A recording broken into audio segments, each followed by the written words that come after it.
What is your tax shelter strategy so that as you're building wealth, as you're saving aggressively towards your financial goals, that Uncle Sam isn't reaching in all of the time and sort of eroding your wealth building potential and the potential for compound growth? The 529 plan is a very effective and could be a very effective way for you to build tax-free wealth. I've got 3 ways that you can optimize it for that very purpose. That more coming up.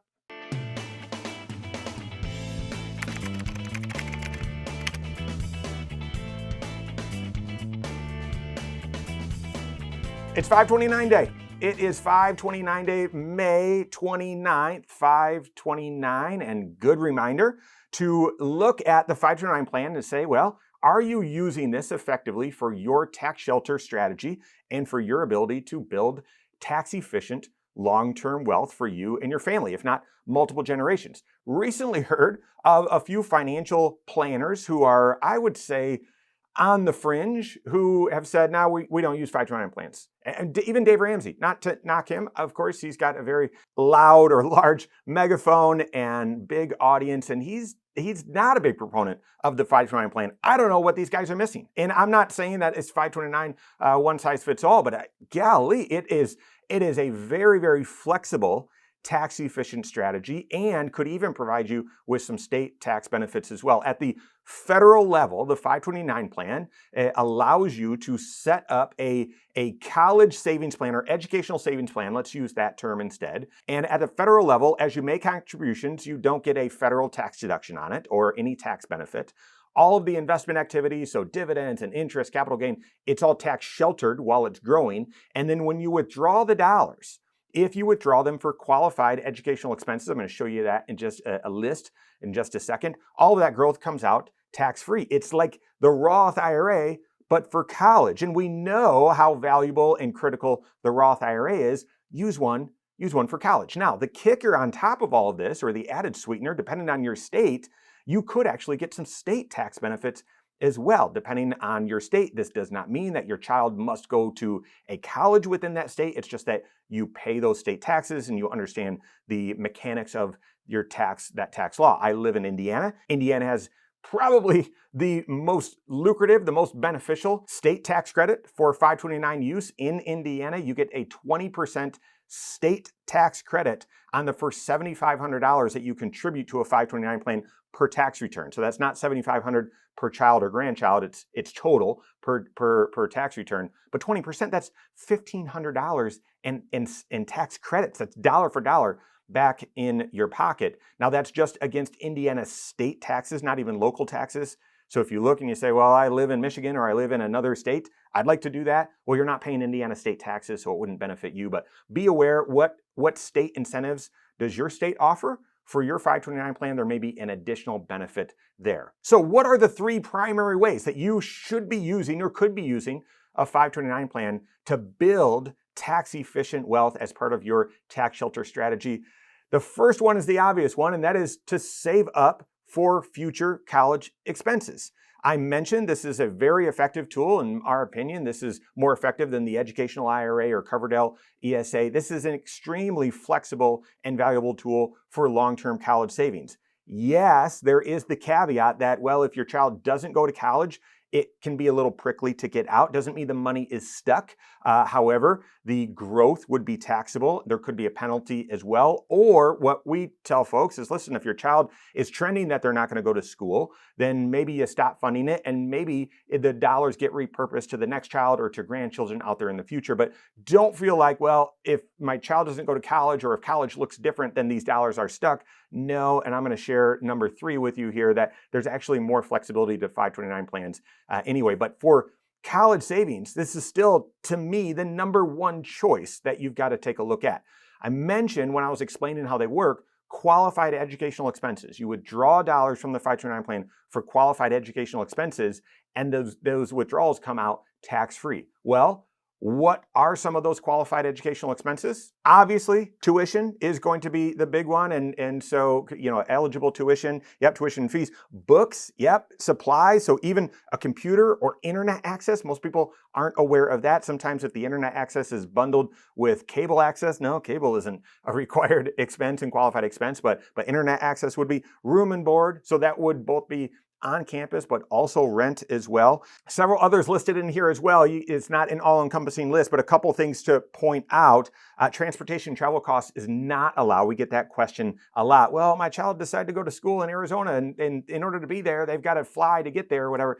Yeah, that's not a qualifying expense. Neither is health insurance. So you want to be aware within the tuition, the package, if there's a cost in there associated to using the health clinic on campus, technically that is not a qualifying expense. College application fees, I have no idea why this is not eligible, but it's not extracurricular, of course. But then another qualified expense is up to 10 grand of student loan payments, okay? Up to 10 grand, and that's per lifetime. That's not per year. That is per lifetime, up to 10 grand of student loan payments. That may not be an eligible expense for your state deduction or state benefit here in Indiana.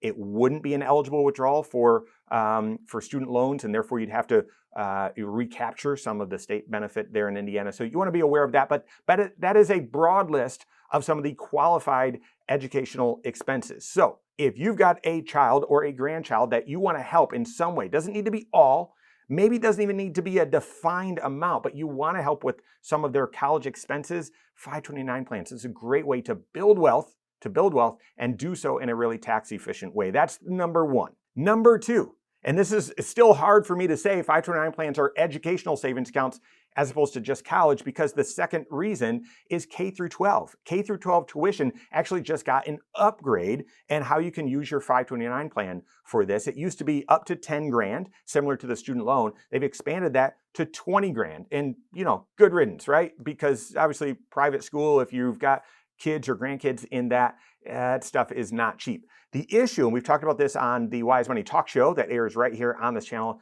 10 a.m. Eastern time every Saturday morning. Make sure you check that out. But we talked about it recently that, it's difficult to have a 529 plan for your own kids where you're going to use it for private school, because the amount of time that you'd be saving up and investing those dollars, how much growth would there really be if you're going to use it for private school? And you might say, well, private school for high school.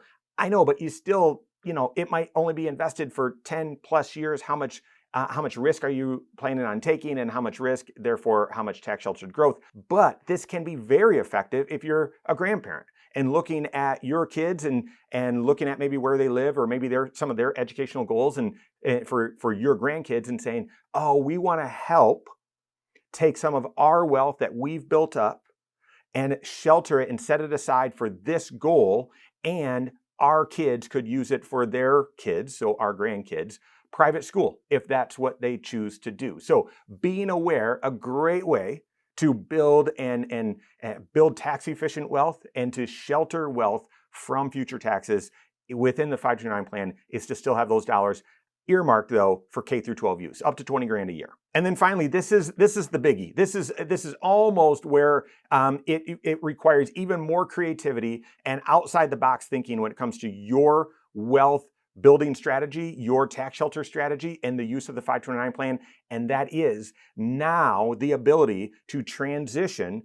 dollars from the 529 plan into that beneficiary's, that child's Roth IRA. This is why, number one, when I mentioned, the primary use of the 529 plan is saving up for college. Yeah, but what if my child doesn't go to college? What if it looks different? Yeah, they've expanded the use case, but they've also created this bridge, this conduit where you can get the money from the 529 plan, i.e. the educational Roth IRA, and into an actual Roth IRA. Doing so, there's a lot of rules. I'm going to hit them rapid fire really quick, but doing so, when you make that transition, that is not I've got to pay tax on the growth. That's the key. You can have a 529 plan that has a lot of tax sheltered growth, and then transition that growth over to the Roth IRA where it's never going to be taxed again. What are those conditions? The 529 plan needs to be around for at least 15 years. This is not a Hail Mary. This is not a last minute, let's figure this out. It's got to be around for at least 15 years. We believe we're going to be getting some interpretation, hopefully from the IRS soon. We believe that means the beneficiary, that student, needs to be listed on there for at least 15 years. You can't, if you change it, that might reset the clock. We don't have clarity yet from the IRS on that. The money that you're transitioning or transferring from the 529 to the Roth IRA cannot be dollars or the growth of dollars that you contributed within the past 5 years. That's going to trip a lot of people up. There is a maximum per year that you can transfer from the 529 to the Roth, and that is up to the contribution limit. So currently this year, that's $7,500. And there is a lifetime max of how much money you can transfer from a 529 plan to the Roth IRA for that individual, for that student, and that is $35,000. That's lifetime limit. Those are most of the red tape, and that's just enough complexity where you might say, I'm not going to do this. How can anyone navigate those rules? That's where you got to work with your certified financial planner, because they should, similar to me, get excited about these rules. Why?